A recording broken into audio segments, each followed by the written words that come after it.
Eu cumprimento a igreja com a paz do Senhor Jesus. Amém.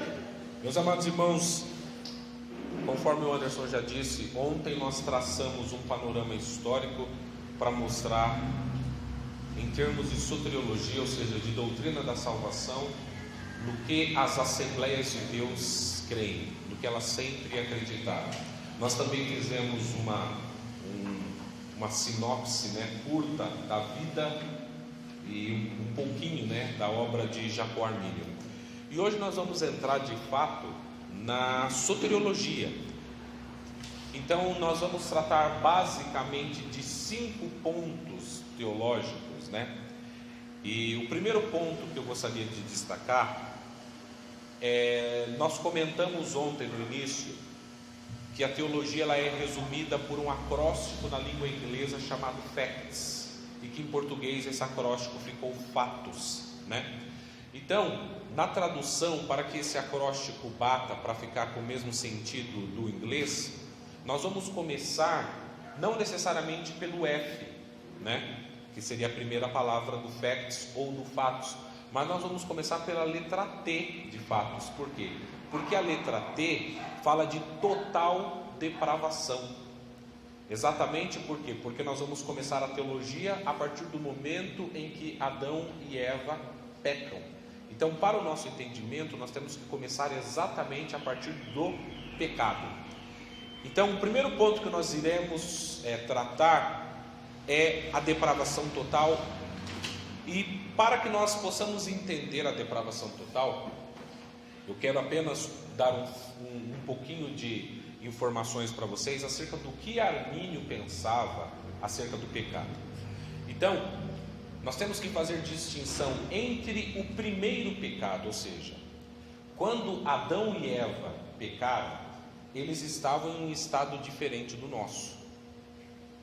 Em que sentido que eles estavam diferente do nosso? Aqui eu tenho um termo um pouco mais técnico chamado pré-lapsário. A palavra lapso significa queda. Então, quando eu falo pré-lapso, eu quero dizer antes da queda do homem. Então, nós sabemos que Adão e Eva tinham um livre-arbítrio. Sabíamos que eles gozavam da imagem e semelhança de Deus. Mas a Bíblia também nos diz que a partir do momento em que Adão e Eva pecaram, nós herdamos essa natureza pecaminosa de Adão. Ou seja, o nosso estado é diferente do de Adão. Adão nasceu em um estado que eu e você não nascemos. Adão caiu, Adão pecou. Mas antes dele pecar, ele nasceu em um estado, vamos dizer assim, se eu posso colocar, de perfeição. Nós já não nascemos no estado de perfeição. Nós já nascemos com uma inclinação para o mal. Então ele vai fazer exatamente essas distinções. O primeiro pecado e os efeitos do pecado, ou seja, após a queda, o que aconteceu? Então o primeiro pecado, ele é causado pelo livre-arbítrio de Adão e Eva. Como assim? Você fala, por que o primeiro pecado? Porque talvez essa discussão possa não ser conhecida de vocês, mas uma das grandes perguntas que é feita para as pessoas é: da onde surgiu o mal? Se Deus é bom, se Deus é todo poderoso, da onde que veio o mal? Então, na verdade, o Armínio ele vai responder essa pergunta da seguinte maneira: como que surge o mal então? O mal surge do livre-arbítrio, não necessariamente de Deus. Em que sentido? No sentido de que Deus ele quer ter um relacionamento com os homens, e para que esse relacionamento seja um relacionamento sincero, para que o homem de fato possa aceitá-lo, para que o homem possa viver sem que esse homem seja um robô ou um autômato, o homem precisa fazer escolhas. E ao fazer escolhas, o homem pode fazer escolhas más. E ao fazer essas escolhas más, ele vai criar e gerar o mal nesse sentido. Então o que ele quer dizer? O mal ele não nasce de Deus, ele nasce no sentido de que Deus capacitou o homem a ter um arbítrio, e esse arbítrio pode criar o mal, como foi o caso. Então ele quer dizer o seguinte: o primeiro pecado é causado pelo livre-arbítrio. Isso quer dizer o quê? Que o primeiro pecado é contingente. O que é contingente? ele não é necessário, ele não precisava acontecer. O que ele quer dizer? Adão poderia ter vivido sem pecar.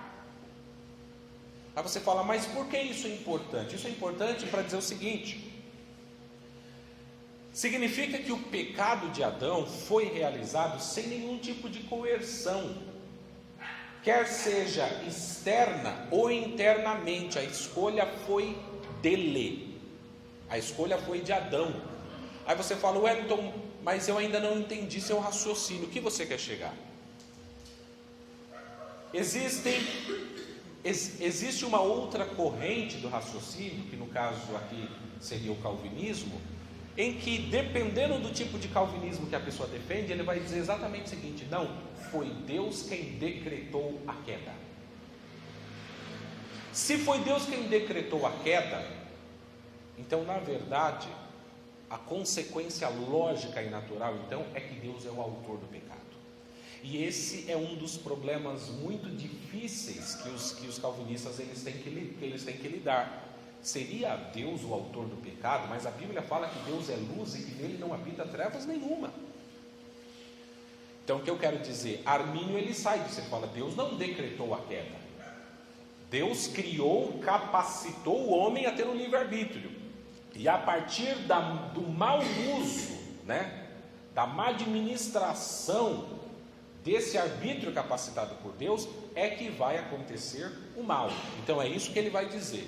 Então ele diz o seguinte: como foi que Adão e Eva pecaram? Eles foram persuadidos por Satanás para pecar, mas Adão e Eva poderiam ter resistido, ou seja, a história poderia ter sido diferente, mas eles escolheram desobedecer a Deus e pecar.